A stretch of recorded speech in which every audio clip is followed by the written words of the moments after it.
Shalom everybody, hope you're doing well. Hope you had an amazing week getting ready for Shabbat here in Eretz Yisrael, Parshat Bechukotai, the last Parsha of Sefer Vayikra, Chazak V'nit Chazek.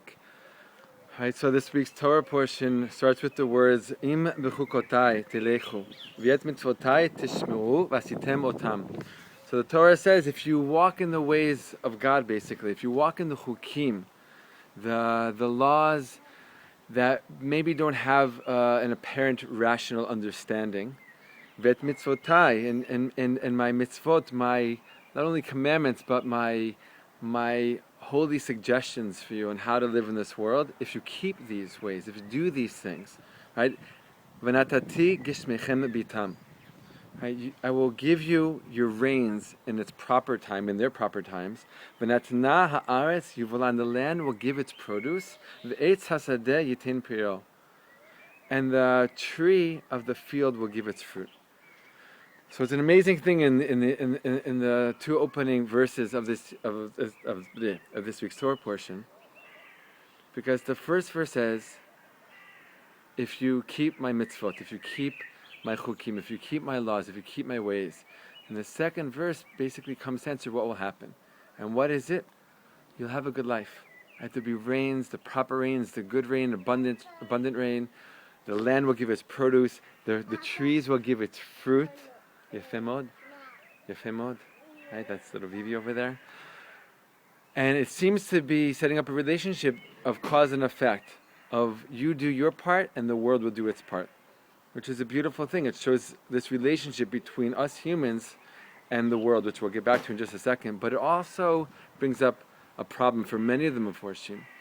It says, but the Torah right here seems to be giving a reward for our actions. And there's an idea, there's a cloud, there's a general understanding that the Torah doesn't talk about reward, right, for the doing of the mitzvot, for the performing of the chukim and the mitzvot. But right here it seems apparently that's what's happening. And so specifically the Nitivot Shalom explains something very, very beautiful.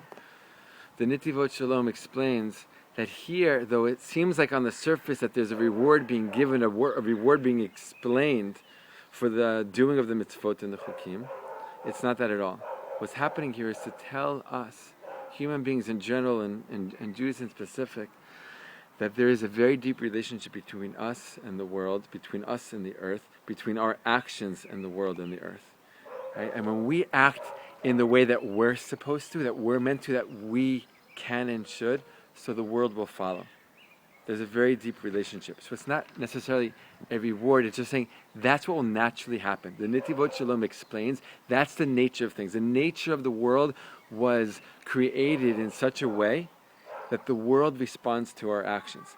How we act determines how the world acts. And what the Torah is saying here is if we do what we're supposed to do, if we live lives of holiness and kindness and thoughtfulness and awareness, so the world will act in response. That the world will give all of its blessing to us, to the entire human race, right, in kind. But if we don't, God forbid, so the world won't work the way that it could and the way that it should, with all of its bounty and with all of its blessing. And we see this being shown in a very apparent way a little bit later in this week's Torah portion. Right, last week we learned about the mitzvah of Shemitah, right, the seventh year, the sabbatical year, letting your fields rest once every 7 years, which is coming up just this upcoming Rosh Hashanah. And in this week's Torah portion it says that if you don't keep the Shemitah year, right, the punishment for that, the result, the effect of that will be galut, will be exile. That the Jewish people will be removed from their land if they don't keep the Shemitah year. And in fact, that the years of exile will be in return for the years of Shemitah that were never kept. And so again, we're seeing this cause and effect, this very deep relationship between our actions and the land itself, the world all around us. That if we act in a certain way, the world will act in a certain way. That if we, and specifically in terms of this mitzvah, if we don't keep the Shemitah year, the land will say, hey, I'm going to get my rest no matter what, either with you or without you. Ideally with you, and you'll be here for it, and you'll stick around, so to speak. But if not, if you don't give me the land its rest, as God explains in the Torah, so I'm going to take my rest without you. It just will be, unfortunately, without you. Right? So it's a very big idea, reward, punishment, reaction, relationship. But I think it's a very beautiful thing. It gives us incredible encouragement and shows us the power of our actions. That we have the ability to change this world on so many levels. That my actions, both in my private life and in the public sphere, actually has an impact, which we've talked about many times in other weeks.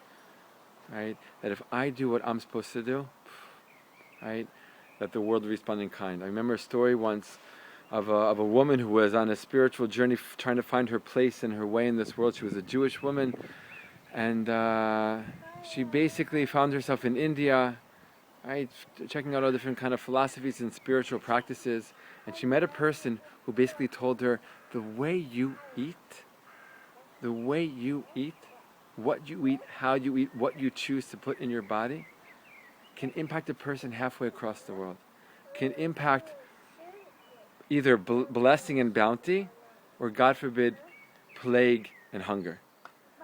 And in that place in her life, that was such an incredibly profound concept that she never heard before, coming from the Jewish tradition, right? This person that she had met was teaching this idea from a Jewish perspective, telling her that our actions are so much bigger than we realize and so much bigger than we think. They're so beyond us, right? Which could be overwhelming or it could be incredibly empowering, right?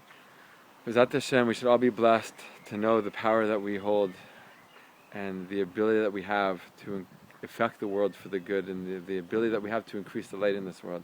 B'ezrat Hashem, all of us, me and you included, we should make incredible choices for ourselves, for our family, for our loved ones, for our community, for our nation, for the entire world, and bring true redemption and peace to this entire world. B'ezrat Hashem soon in our days. Much love and blessing from the land of Israel. Shabbat Shalom.